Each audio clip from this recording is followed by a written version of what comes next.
Sejam muito bem-vindos a mais um episódio aqui do Área 1. Aqui nós discutimos o plano de Deus para a vida do homem e como você pode desenvolver de forma mais íntima esse relacionamento com Deus.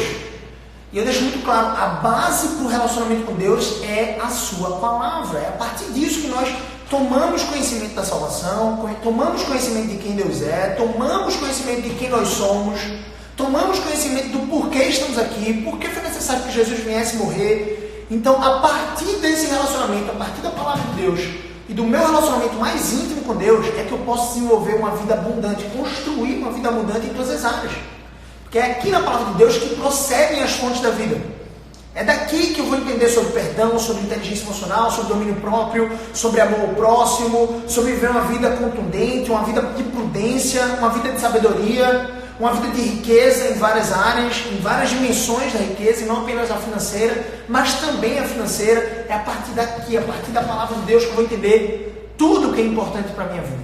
E aqui, na área 1, a gente desenvolve esse relacionamento, porque é a área mais importante da sua vida. Eu sou Gabriel CBO, e para você que não me conhece, que está chegando agora, eu não sou pastor, não sou um reverendo, mas sou um irmão zeloso, que está aqui disposto a expor as escrituras para que você e eu possamos crescer juntos. Eu tenho crescido muito nessa jornada, acho que a gente já está chegando aqui na live de número 30, uma coisa do tipo, perto disso, e eu estou muito feliz de estar contribuindo com você. Você pode encontrar todos esses episódios lá no meu canal do YouTube, Gabriel CBO. Você vai na playlistzinha chamada Área 1 e você vai encontrar todas as menções, as exposições que eu já fiz até o Evangelho de João, capítulo 12.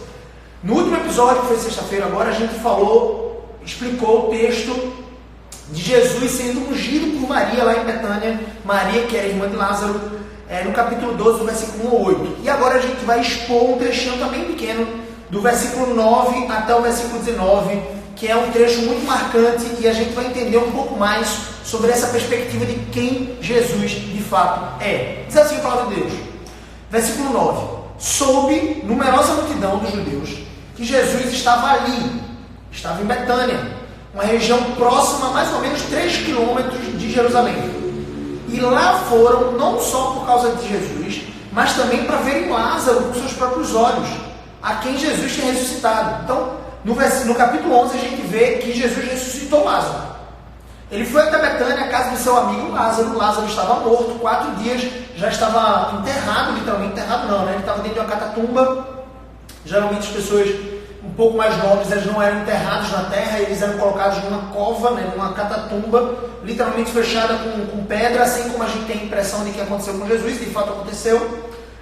No túmulo de José, que pertencia a José de Arimateia, um homem muito rico de Jerusalém, que enterrou Jesus ali, colocou Jesus naquela catatumba, que depois no terceiro dia foi aberta as portas daquele túmulo e Jesus ressurreto aparece aos discípulos. Então uma cena semelhante aconteceu ali com Lázaro. Jesus pediu para as pessoas tirarem a pedra e ele chama Lázaro: Lázaro, vem para fora. E Lázaro vem atado com as faixas no rosto, nas mãos, e ele diz: olha, tira essas faixas dele e deixa eu ir. E aí Lázaro volta ao convívio, ao seio da sua família. As suas irmãs Marta e Maria, que estavam ali tristes, angustiadas pela morte do seu irmão. E cientes de que se Jesus estivesse lá, ele não teria morrido. Mas o fato é que Jesus se demorou um pouco mais para chegar exatamente no momento em que Lázaro já havia morrido. Para o quê? Para operar esse sinal miraculoso e para que muitos dos judeus que estavam ali, para consolar Maria e Marta naquele funeral, pudessem crer em Jesus. A gente viu nesse texto, nesse trecho do capítulo 11, que sempre vão existir 2 grupos de pessoas. Jesus pode fazer o que fazer, ele pode abrir o mar na sua frente. Sempre vão existir 2 grupos de pessoas: as pessoas que creem em Jesus, as pessoas que veem os milagres de Jesus, que veem os livramentos de Jesus, creem no seu nome, vivem para ele, e vão existir aquelas pessoas que vão acusá-lo de ser um impostor. Então teve um grupo de judeus que foram lá para Jerusalém, 3 quilômetros de pé, andando ali, e falaram para os principais sacerdotes e fariseus que queriam matar Jesus. E disseram assim: olha, vocês não sabem o que ele fez agora. Lá em Betânia ele acabou de ressuscitar Lázaro. Aí os fariseus: meu Deus do céu, ele vai enganar um bocado de gente.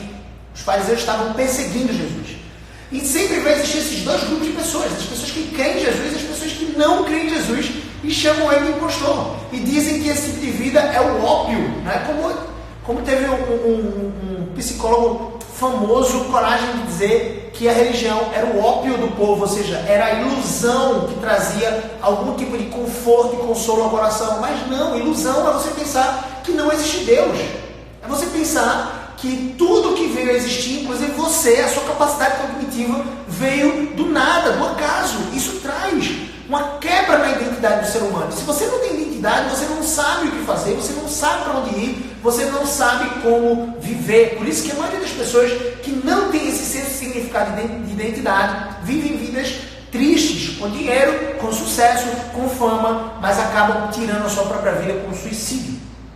Então no versículo 9 do capítulo 12, depois desse contexto aqui da história, ele diz assim: essa numerosa multidão que veio de Jerusalém soube que Jesus estava em Betânia. Então eles foram lá para ver Jesus e foram lá para ver Lázaro, a quem ele ressuscitara dentre os mortos. Versículo 10. Mas os principais sacerdotes resolveram matar também Lázaro. O cara tinha acabado de ressuscitar, não tinha nada a ver com nada.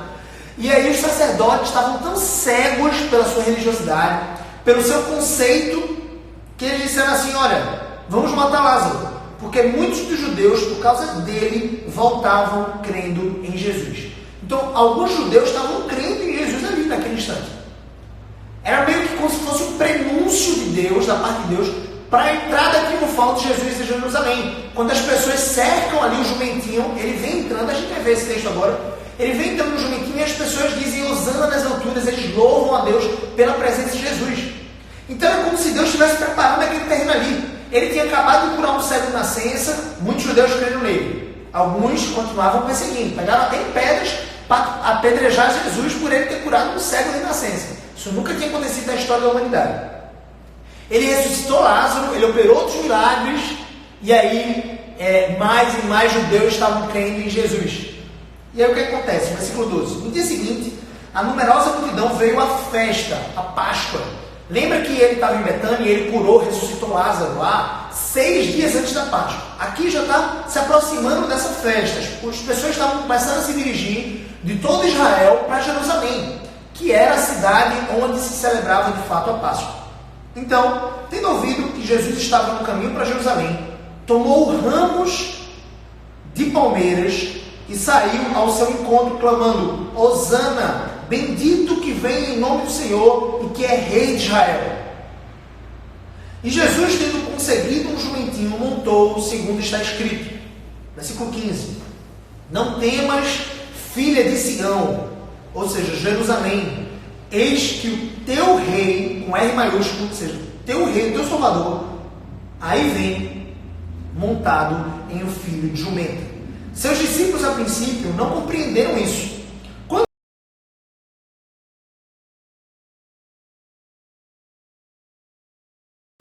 E também de que isto lhe fizeram. Dava, pois, testemunho disso à multidão, que estivera com ele quando chamara Lázaro do túmulo e o levantara dentre os mortos. Por causa disso, também a multidão lhe saiu ao encontro, pois ouviam que ele fizera este sinal. De sorte que os fariseus disseram entre si: vede que nada aproveitais, eis aí vai o mundo após ele. Vamos entender um pouquinho sobre isso.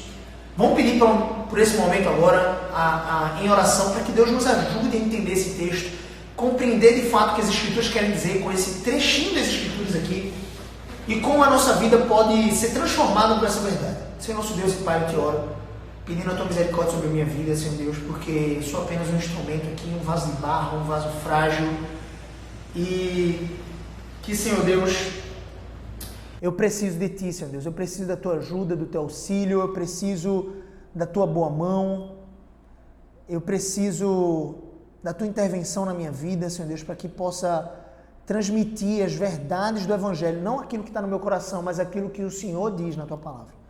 Me ajuda, Senhor Deus, a trazer uma interpretação mais clara, mais fácil. Eu sei, Senhor Deus, que esse texto traz um conhecimento além da minha compreensão, então me ajuda e faz com que fique notável que o Senhor de fato me ajudou a elucidar esse texto.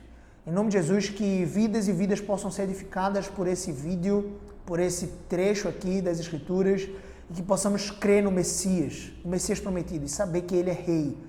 Que o Teu nome seja glorificado em nossas vidas. Em nome de Jesus, amém. Então vamos lá.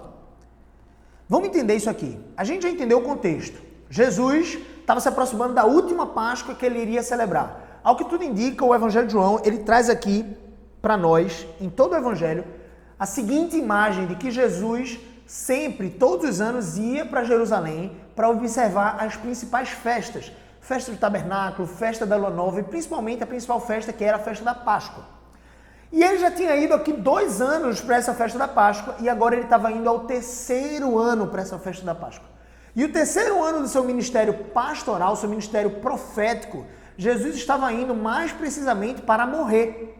Eu quero lembrar vocês aqui que no 2º ano as pessoas já pegavam em pedras, né, os fariseus já queriam perseguir Jesus, já estavam ali para matar Jesus e pegavam até em pedras para matá-lo apedrejado. Só que não tinha chegado o momento ainda de Jesus morrer. Não era aquele momento, não era aquele jeito que o Pai tinha instituído. Então, literalmente, Deus não permitia que pedra alguma fosse lançada em seu filho. Ele precisava morrer na cruz. E a gente vai entender o porquê ele precisava se morrer na cruz. A palavra de Deus diz que Jesus era bendito em todo o seu ser. A palavra de Deus diz que Jesus não tinha pecado, mas que ele precisou se fazer pecado em meu lugar e no seu lugar. A palavra de Deus diz que quando nós, na figura do nosso pai Adão, morremos por conta daquele fruto proibido, nós caímos numa desgraça, a desgraça do pecado. Toda a terra passou a sofrer flagelos, literalmente, maremotos, tsunamis, terremotos, cardos e abrolhos, o suor do nosso rosto, terras infrutíferas, espinhos, doenças, enfermidades como o coronavírus. Tudo isso foi proveniente a partir do pecado do ser humano. Deus disse, se você comer desse fruto proibido, meu filho, disse para Adão lá, você vai morrer, é certo que morrerás. E Adão comeu junto com Eva, sua esposa, e eles morreram ali. Eles não morreram de uma hora para outra, no sentido literal, físico. Eles continuaram vivendo uma vida física, mas eles estavam mortos nos delitos e pecados. Era necessário agora que eles crescem no Filho de Deus. Deus prometeu ali em Eva que ele mandaria um descendente, o descendente da mulher, que esmagaria a cabeça do inimigo do ser humano. O inimigo principal do ser humano é a morte. É prefigurada pela serpente, por Satanás, que é o pai da mentira, que é o pai de toda maldade, o pai de toda perversidade. E Deus já tinha condenado Satanás com os seus anjos, os seus demônios. E esses já estão condenados a um fogo eterno, mas Satanás tem uma missão: desvirtuar o caminho daqueles que podem crer em Deus. E Deus permite que ele atua no mundo. Deus faz com que essa atuação de Satanás seja aparentemente livre. Por isso que ele criou diversas religiões, para confundir o ser humano. Por isso que ele criou diversas teorias, como a do Big Bang, para confundir o ser humano e afastar ele da verdadeira identidade. A palavra de Deus diz que nós fomos feitos à imagem e semelhança do Criador. E essa imagem e semelhança foi desvirtuada, deturpada com o pecado. Não foi Satanás que deturpou essa imagem em nós, foi o nosso próprio pecado. Então, eu e você, a palavra de Deus diz que nós nascemos em pecado. A partir de Adão e Eva, nenhum outro ser humano nasceu longe ou a parte do pecado, está no nosso DNA.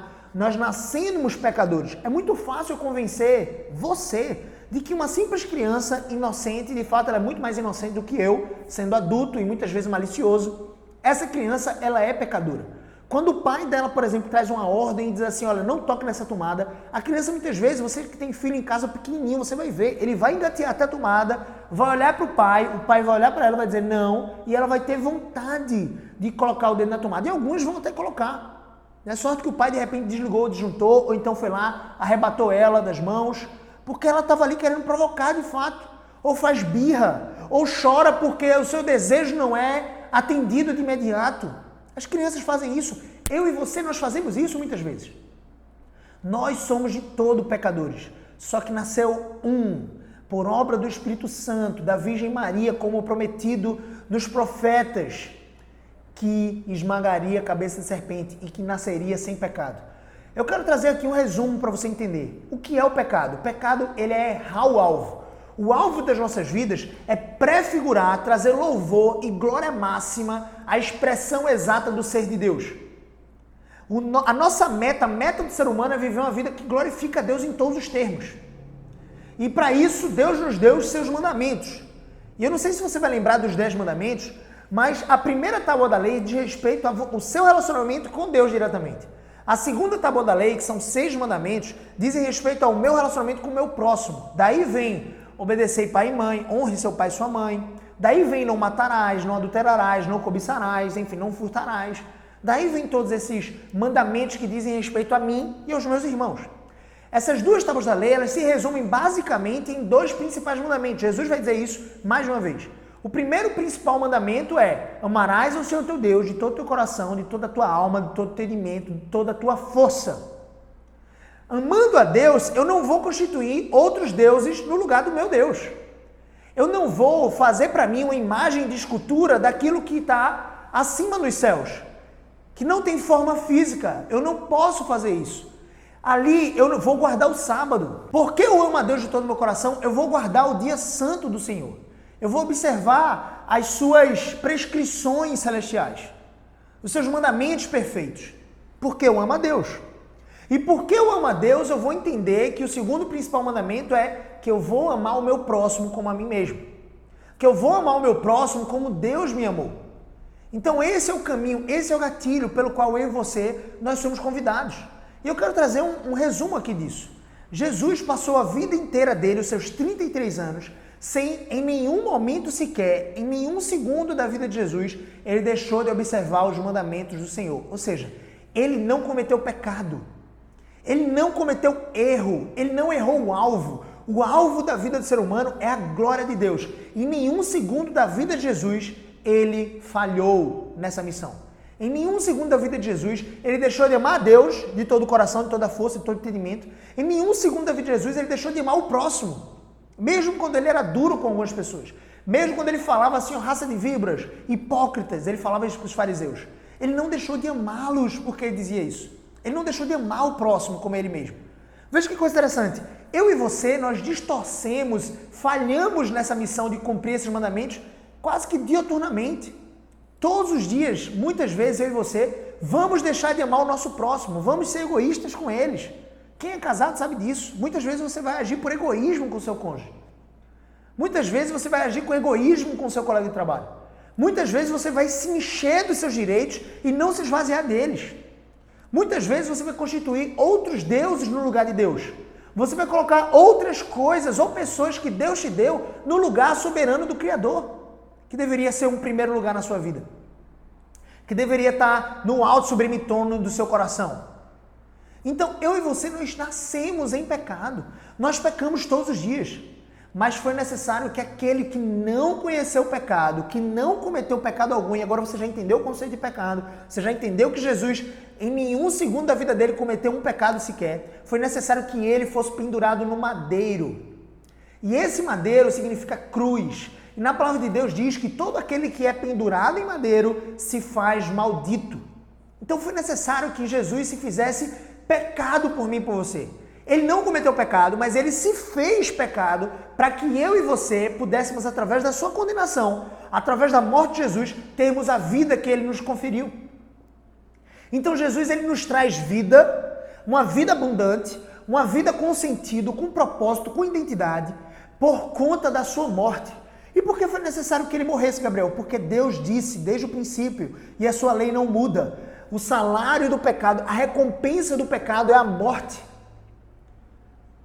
Se Jesus, sendo puro e justo, não viesse como cordeiro morrer no meu lugar e no seu lugar, era necessário que eu e você morrêssemos uma morte eterna.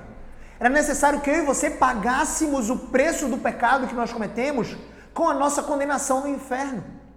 Mas foi porque ele sofreu essa condenação infernal na cruz do Calvário, sendo ele justo, é que eu e você podemos desfrutar de vida eterna com ele, sem dor, sem sofrimento. Percebe o valor da morte de Cristo? Nenhum ouro ou prata, nem que nós juntássemos todo o ouro, todos os planetas, todos os corpos celestes, todas as estrelas e dessemos no lugar do nosso pecado, como se pudéssemos pagar o nosso pecado com esses bens. Nenhum bem da terra ou do universo poderia substituir o meu pecado. Somente o sangue precioso do Senhor Jesus. Somente o sangue precioso do Senhor Jesus é que pode suprir essa dívida. Tamanha dívida infinita que nós temos para com Deus. Todo pecado é uma dívida para com Deus. No Antigo Testamento, na versão veterotestamentária, você vai entender isso. Toda dívida todo pecado, todo errar o alvo, toda vez que eu não agrado a Deus com as minhas atitudes, que eu não cumpro os seus mandamentos, que eu erro o alvo, que eu me desvirtuo do caminho e da meta de Deus para a minha vida, que é glorificar o seu nome, eu tenho uma dívida eterna com Deus. Por isso que Jesus vai ensinar na oração sacerdotal, na oração dominical, que ele vai dizer assim, olha, e quando vocês forem orar, orem assim: Pai nosso que estás no céu, santificado seja o teu nome, venha a nós o teu reino, seja feita a tua vontade assim na terra como no céu. O pão nosso de cada dia nos dai hoje. E agora, perdoai as nossas dívidas. Em algumas versões você vai entender as nossas ofensas, em algumas outras, pecados. Mas a palavra certa ali é dívidas. Perdoe as nossas dívidas como nós temos perdoado os nossos irmãos, que muitas vezes quando pecam contra nós, cometem ou ficam devedores de nós. Perdoai as nossas dívidas. Só que a questão é que a nossa dívida com Deus é uma dívida eterna. Porque a propriedade do pecado não é tanto intrínseca, e sim é extrínseca. Deixa eu tentar entender, deixa eu tentar explicar esse conceito. O pecado ele não tem um valor intrínseco, apesar de também poder ter esse valor intrínseco. É mais ou menos assim. Se eu faço uma mentirinha, se eu cometo uma mentirinha, ou falo uma mentirinha com meu cônjuge, pode ser que eu não seja preso por conta disso, por conta dessa mentira. Mas se eu mato alguém, eu provavelmente vou sofrer a condenação de perder a minha liberdade, ou até mesmo em alguns lugares do mundo, eu vou perder a minha própria vida. Porque eu matei alguém, porque eu tirei a vida de alguém. Para Deus, é óbvio que existem consequências diferentes do pecado. Se eu minto para o meu cônjuge, eu posso ter consequências como separação, divórcio, causar tristeza ao meu cônjuge, causar tristeza diante de Deus. Se eu mato, eu posso causar tristeza ao meu cônjuge, posso me separar dele porque eu vou ser preso ou algo do tipo. Mas, sobretudo, eu vou ser preso. A consequência é distinta. Só que a propriedade do pecado é extrínseca no sentido de é contra quem você comete o pecado. Perceba, se eu cometer um pecado contra uma pessoa, perceba isso, se eu proclamo uma ofensa a uma pessoa que não tem status social, digamos assim, imagina que eu pego um mendigo e eu cometo uma ofensa contra ele. E eu chamo ele de idiota ou algo do tipo. Vai ter uma consequência diferente, esse pecado, de eu virar para um rei, um tirano. Imagina que eu viro agora para o ditador da Coreia do Norte e digo que ele é idiota, ou digo que ele tem um penteado feio. Ele tem poder de me matar, percebe isso? O valor que ele tem sobre a minha vida é maior. Então, todas as vezes que eu e você, nós cometemos pecado contra Deus, essa dívida é uma dívida eterna, é uma dívida infinita. Por quê? Porque Deus é um Deus infinitamente bom, justo, perdoador, misericordioso. E eu, diante desse Deus infinitamente bom, justo, poderoso e misericordioso, eu estou cometendo pecado contra esse Deus. Eu não estou dizendo que é justo eu virar para um mendigo e falar que ele é idiota, assim como não é justo virar para um rei e falar que ele é idiota. São dois pecados aqui. Só que dois pecados de consequências diferentes, porque o valor é extrínseco. O valor intrínseco foi eu chamar a pessoa de idiota. Só que o valor extrínseco desse meu pecado é eu proferir essa palavra contra um mendigo e contra um tirano, contra um ditador. Esse ditador ele pode me matar. Não gostei de você não, me chamou de idiota, vai morrer. Não sei se você sabe, mas o ditador da Coreia do Norte, ele matou sua própria família para permanecer no trono. Então, só para você ter ideia, veja, se eu cometo um pecado contra um Deus infinitamente bom, justo, poderoso, perdoador, esse meu pecado se faz uma dívida eterna. Tem gente que não entende assim, diz, pô, Gabriel, eu sou bom, eu pago os impostos, eu ajudo minha família, eu trabalho com dignidade, eu sou honesto na maior parte do tempo, eu não entendo como eu posso ir para o inferno. Eu não entendo como Deus pode ser justo e me mandar para o inferno, é porque ele não entendeu que a vida dele de pecado é um pecado sério contra um Deus infinitamente bom e justo. Ele não entendeu que o nosso pecado é uma dívida eterna e que ele precisa do perdão de Cristo Jesus. E que sim, se ele confiar em Jesus e reconhecer o seu pecado e pedir perdão pelos seus pecados e se arrepender pelos seus pecados, Jesus é fiel e justo para nos perdoar os pecados e nos purificar de toda injustiça. Agora, para isso, eu preciso pedir perdão a Deus e confiar no sacrifício de Jesus que morreu na cruz pelo meu pecado. Então percebe esse valor. Jesus é o Deus poderoso que nos perdoa os pecados. Ele não cometeu pecado, ele se fez pecado por nós. E aqui, nesse trecho do Evangelho de João, ele está nas vésperas de ser crucificado. Ele tinha acabado de curar um cego de nascença. Ele tinha acabado de ressuscitar o seu amigo Lázaro. Muitos judeus estavam crendo nele.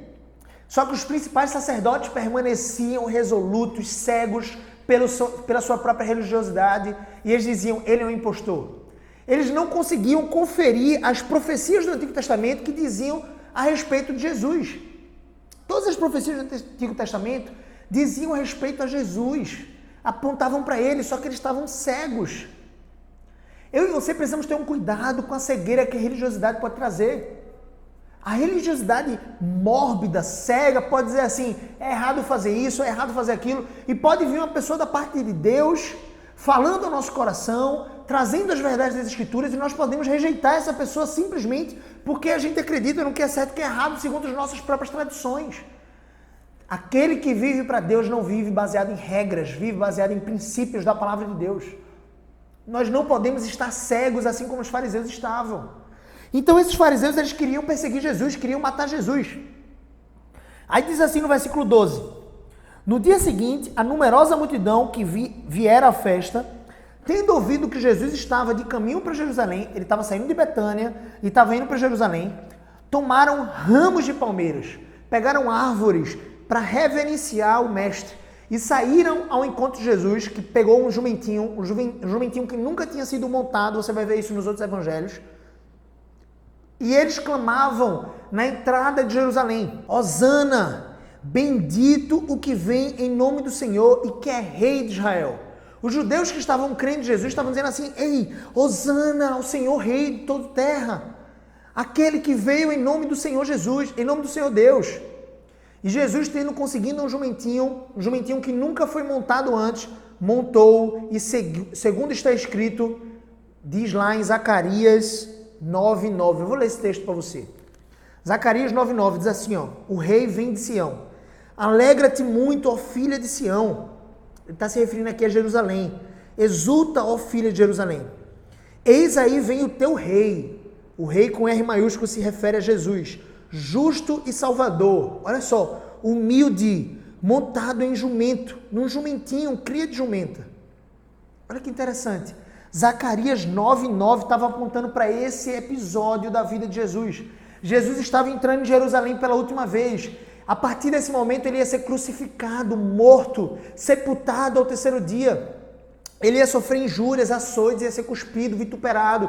Iam colocar os soldados romanos uma coroa de espinhos para ironizar dele, dizendo que ele não era Deus coisa alguma, que ele não era rei coisa alguma. Que o verdadeiro reinado dele era um reinado de espinhos. Jesus iria ser cuspido em sua face. Ia ser ultrajado na sua dignidade. E ele fez e suportou tudo isso por mim e por você, por conta do meu pecado e do seu pecado. Você percebe? Se Jesus, em um ato, somente em um ato, se ele tivesse dito assim, pai, eu não quero mais, manda uma milícia de anjos para me resgatar desse momento. Se ele tivesse dito, ei, cesse, para essa humilhação, acabou aqui, eu não vou morrer na cruz coisa alguma, eu e você teríamos sido condenados ao inferno de fogo eterno.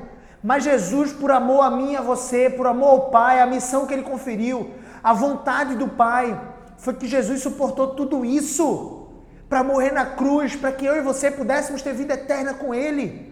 E muitas vezes eu e você o rejeitamos com as nossas atitudes, o rejeitamos na internet, o rejeitamos quando gastamos tempo no Netflix e não buscamos a sua palavra, o rejeitamos quando não nos ajoelhamos à nossa cama para orar, para conversar com esse Deus, o rejeitamos quando não confiamos nele, o rejeitamos quando tememos de forma ansiosa o futuro, o rejeitamos quando não cremos que ele provê todas as coisas para nós. Nós rejeitamos esse Cristo que não nos rejeitou. Por isso que eu e você precisamos repetir, perdão, Senhor, faça com que eu cresça na tua intimidade, faça com que eu cresça no conhecimento, na fé em Cristo. Se a sua fé for projetada num lugar errado, numa mentira, você vai para o inferno. Você vai para o inferno. Se você tiver fé, mas a sua fé for colocada numa mentira, num falso Deus, você vai para o inferno, condenação eterna. A sua fé e a minha fé precisa estar projetada em Cristo Jesus, que morreu na cruz por mim e por você, que deu a vida por mim e por você, que não falhou na sua missão. E sabe qual é a minha missão e a sua missão? É crescermos no conhecimento desse Cristo. Crescermos no conhecimento desse Cristo. Não podemos rejeitá-lo. Ele sofreu afrontas, injúrias. Imagina você sendo o rei de todo o universo e a pessoa dizendo assim, se você é rei, desce dessa cruz. Ora, muitas vezes as pessoas chegam para nós e dizem assim, Se você de fato é bom, faça isso. E nós ficamos ali remexidos por dentro, tomados de orgulho, para fazer exatamente, passar na cara dessa pessoa que de fato nós somos. Nós somos movidos de orgulho. Jesus foi tentado no seu orgulho também. Só que ele rejeitou o seu orgulho por amor a mim e a você. Nós precisamos crer nesse Messias. Versículo 15 diz assim: não temas, filha de Sião. Filha de Sião, ele está apontando aqui para Nova Jerusalém, para Jerusalém Celestial, para aqueles que creem em Cristo. Não temas. Eis que o teu rei, o rei dos reis, o senhor dos senhores, aquele que vem julgar a terra, vem montado em um filho de jumenta. A primeira vez que ele entrou em Jerusalém, foi montado em uma jumenta, um filhinho de jumenta humilde. A segunda vez que ele virá, vai ser com um cavalo de fogo, julgar vivos e mortos, com a glória eterna do seu Pai. Ele vem. Você já deve ter visto algum escrito na sua cidade, ou algum cartaz de alguma igreja dizendo assim: Jesus vem, prepara-te. A minha preparação e a sua preparação é a santidade. É crescermos na intimidade desse mestre, dos Messias. A minha preparação e a sua preparação para essa volta de Jesus não é o acaso, não é viver na vida como a gente gostaria de viver, é viver na vida como Cristo nos ordenou que vivêssemos, uma vida de santificação, de se abster do pecado, de se esvaziar das nossas paixões e se preencher do Santo Espírito do Senhor Jesus, para que eu e você pudéssemos viver uma vida de intimidade, de fé nele. É assim que nós devemos viver. É assim que nós devemos nos preparar para a volta gloriosa desse Messias. Sabe por quê? Porque esse rei, ele não vai vir mais em paz. Ele não vai vir mais como um rei para anunciar as verdades. Ele vai vir agora para julgar. Para julgar. Eu não sei se você lembra do livro do filme de 300 de Esparta. Eu sei que aquele filme enaltece aqueles 300 guerreiros que lutaram bravamente contra os milhões e milhões de guerreiros e soldados do Império Persa, liderados por Artaxerxes. Você já deve ter visto esse filme, onde Leônidas, rei de Esparta na Grécia, ele luta bravamente contra milhares e centenas de milhares de soldados persas. Mas não sei se você lembra, os persas, isso era muito comum na época, tá? Quando um rei muito poderoso, ele vinha para governar, para tomar um território inimigo, ele mandava mensageiros, geralmente ele mandava 2 mensageiros. E esses mensageiros iriam entrar na cidade, em paz, e iriam conversar com o rei daquela cidade, o rei daquele reino. Iriam dizer assim: olha, existem uns termos aqui, o rei Artaxerxes vai vir, e ele é poderoso, ele vai dominar essa terra aqui. Só que ele está transmitindo para vocês uma mensagem de paz. O que é que o rei Artaxerxes está fazendo? Ele está conferindo aqui o direito de vocês se submeterem a ele pacificamente. Ele está dando o direito de vocês não lutarem contra ele, não perderem seus homens. Pelo contrário, ele quer que vocês, por exemplo, continuem vivendo a vida aqui, só que paguem impostos como o rei mais poderoso quer. Que vocês sigam essas normas aqui, que vocês...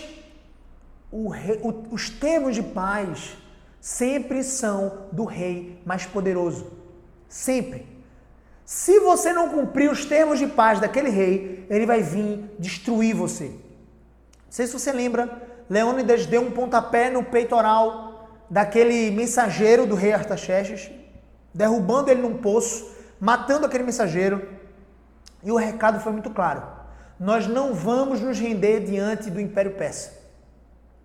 Artaxerxes, depois de alguns dias, viu que os seus mensageiros não voltaram, pelo contrário, foram mortos. Então ele foi e enviou todo o seu exército para lutar contra os 300 de Esparta. É óbvio. Os 300 de Esparta são enaltecidos naquele texto, naquele filme.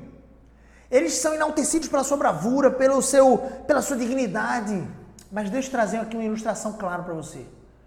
O rei que vai vir não é o rei Artaxerxes. Nenhum do seu reino vai morrer lutando contra mim e contra você. Ele vai vir e com uma só palavra, ele vai dizimar os seus inimigos. E deixa eu dizer quem são os inimigos desse rei, o rei dos reis, o Senhor dos exércitos, o Deus Todo-Poderoso, o Messias prometido que vai voltar, julgar vivos e mortos. Sabe quem são os inimigos? Os inimigos desse rei sou eu e você. E os termos de paz que esse rei mandou, Ele manda através da sua palavra, de todos aqueles mensageiros que proferem essa palavra dignamente, com honestidade e integridade, que não falam segundo o seu próprio coração para enganar as pessoas e multidões, como tem várias lideranças religiosas por aí atualmente, como sempre existiu, falsos profetas. Mas os profetas verdadeiros, eles anunciam: ei, se renda diante do Rei dos Reis, porque ele virá julgar vivos e mortos, e ele não vai mais entrar como um jumentinho humilde, ele vai vir com um cavalo branco, como um guerreiro na sua espada, e vai dizimar os seus inimigos. E aqueles que não se renderem diante dos termos de paz, ele vai aniquilar. É isso que a palavra de Deus diz. Os termos de paz estão aqui. E o que eu e você precisamos fazer é crer nessa palavra.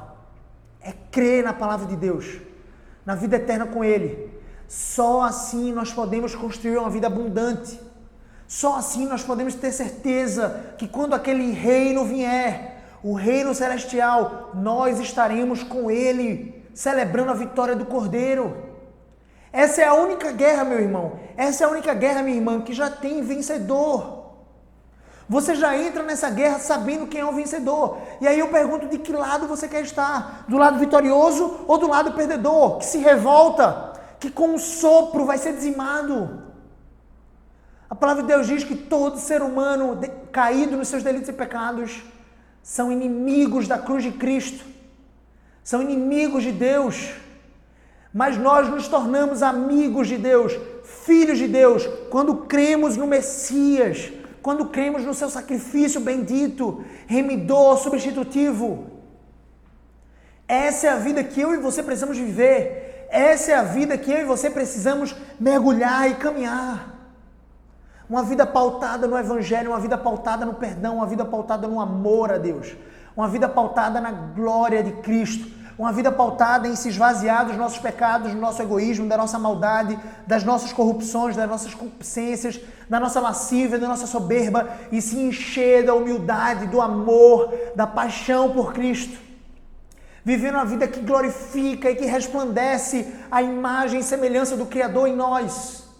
Eu e você só vamos conseguir restaurar a imagem do Criador em nós, porque nós fomos projetados essa imagem e semelhança se nós vivermos uma vida de obediência. E nem todo mundo entra aqui no Instagram para falar isso para você. É mais fácil falar sobre coisas boas, sobre coisas fáceis, sobre uma versão mais apaziguadora desse Deus. Sim, esse Deus é um Deus de paz. Ele é um Deus de amor, Ele é um Deus que tem enviado os seus profetas para falar a você: ei, crê em mim, eu me importo com você, eu quero que você se renda, eu quero que você pegue os termos de paz e que você viva nele. Esse é um Deus poderoso, amoroso, misericordioso. Sim, esse é um Deus. É o Deus de Israel, é o Deus prometido, é o Deus Messias que virá julgar vivos e mortos, mas Ele também virá para aniquilar os seus inimigos. E eu e você, nós temos a oportunidade de, nessa vida, nos rendermos, de irmos para o lado vitorioso, de sermos amigos de Deus, de sermos os mensageiros desse rei, para dizer para o mundo: existe uma mensagem que traz vida, salvação para a sua alma. O Messias prometido entrou no jumentinho a primeira vez que ele entrou em Jerusalém. Mas a segunda vez, a vez que ele voltará, ele virá julgar vivos e mortos. E não restará pedra sobre pedra que não seja derribada. Não restará um só inimigo, um só revolucionário. Aqueles que permanecerão eternamente são aqueles que se renderam e que tomaram esses termos de paz que estão aqui na palavra de Deus. Eu me esforço todos os dias para entrar aqui e trazer essa palavra porque eu creio na mensagem do Evangelho, uma mensagem de perdão, uma mensagem de graça, uma mensagem de reconciliação com o mundo. Essa é a mensagem que Deus nos conferiu, uma mensagem de reconciliação. O mundo se desviou de Cristo, mas Ele mandou o seu Filho, Ele mandou Jesus vir aqui morrer por mim e por você, para nos reconciliar com Ele. E essa reconciliação só se dá através da fé em Cristo Jesus, que é um dom do Espírito Santo. Creia nele e será salvo, tu e tua casa. Versículo 16 diz: os seus discípulos, os apóstolos, a princípio não compreenderam isto. Não compreenderam aquele ato de Jesus entrar no jumentinho, de ser adorado pelos judeus. Eles não compreenderam. Porém, quando Jesus foi glorificado, ressuscitou ao terceiro dia, Então eles se lembraram de que estas coisas estavam escritas em Zacarias 9:9 a respeito dele e também de que isso lhe fizeram. Dava, pois, testemunho disso à multidão que estivera com ele quando chamara Lázaro do túmulo e o levantara dentre os mortos. Por causa disso, também a multidão lhe saiu ao encontro. Por causa que Jesus ressuscitou Lázaro dos mortos, a multidão saiu ao seu encontro para o adorar, pois ouviu que ele fizera este sinal. De sorte que os fariseus disseram entre si: vede que nada aproveitais. Vede, olha como ele engana as pessoas. Eles estavam falando isso do Messias, do Rei dos Reis. Eis aí vem o mundo após ele. Sim, o mundo veio após do Messias. O nosso calendário ocidental é dividido em antes de Cristo ou depois de Cristo. O mundo vem após ele. 12 apóstolos, 12 discípulos levaram essa mensagem, carregaram essa mensagem. Segundo o poder de Deus, nós podemos crer nessa mensagem hoje, porque Deus tinha um plano para esse mundo. Eu e você precisamos crer nisso. O texto de amanhã é um texto ainda mais difícil de explicar. É quando Jesus traz uma visão profética, escatológica dos últimos tempos, dos últimos dias. E por isso eu separei esse texto para hoje e um outro texto também pequeno, mas igualmente denso, para amanhã. O meu chamamento desse texto, para mim e para você, é que creiamos no Rei dos Reis. Nos Rei dos Reis humilde, que morreu a morte de cruz por mim e por você. Para me salvar e para te salvar. Vamos orar. Senhor, nos ajuda a crer em Cristo. Nos ajuda, Senhor Deus, a termos fé em Ti. Nos ajuda a vivermos uma vida de piedade, de adoração. Nos ajuda a vivermos uma vida que te agrada de verdade, Senhor Deus. Que te agrada e que te glorifica. Restaura em nós, Senhor Deus, a imagem e semelhança do Teu Filho. Faz com que possamos deixar o pecado. A luta contra nós mesmos é uma das batalhas mais difíceis, Pai. E todos os dias nós enfrentamos essa batalha. Nos dá as armas corretas que estão aqui na Tua Palavra para guerrearmos essa batalha. Para que possamos vencer a nossa carne, o nosso pecado e possamos viver uma vida de santidade ao Senhor. Possamos viver uma vida humilde que Te glorifica, Pai. Crendo em Cristo Jesus. Tendo a certeza da vida eterna contigo, Senhor. Ajuda para que cada pessoa que viu esse vídeo ou que venha ver esse vídeo possa ser transformada pelo Teu Evangelho, possa ser transformada pela visão do Messias glorioso, poderoso, irado, justo, mas ao mesmo tempo possa crer, Senhor Deus, num Messias perdoador, misericordioso, gracioso, que nos confere vida e salvação de graça, Senhor Deus. Bem sabemos, Senhor Deus, que o preço foi altíssimo, o preço de sangue do Messias, mas que Ele nos confere essa salvação de graça a todos que cremos. Nos ajuda. Nos ajuda a proferir essa mensagem, a sermos fiéis mensageiros dessa palavra e que possamos glorificar o Teu nome em todas as coisas. Em nome de Jesus. Amém. Deus abençoe sua vida, te dê ainda mais graça, que você possa construir uma vida abundante com Cristo, que você possa construir uma vida abundante em todas as áreas, primeiro na sua área 1, no seu relacionamento com Deus, e a partir disso no seu casamento, na sua criação dos seus filhos, nas suas finanças pessoais, na sua carreira, no seu corpo físico, saúde e vitalidade. Que você possa construir todos os dias de forma intencional um relacionamento íntimo com esse Deus. Que você possa pegar a Bíblia todos os dias, ler a Bíblia, meditar nas suas palavras, conversar com esse Deus, um Deus que é poderoso para te perdoar e para te amar infinitamente. Um Deus que tem cuidado da sua vida, mesmo nesses tempos difíceis de coronavírus. Deus abençoe sua vida. Não se esqueça de me seguir nas redes sociais. Gabriel CBO lá no canal do YouTube. Se inscreve no canal. Gabriel CBO aqui no Instagram também. Me siga para acompanhar mais conteúdos. E também Gabriel CBO no Facebook, tá bom? É isso. Um grande abraço, cheiro no coração. Deus abençoe sua vida. Valeu.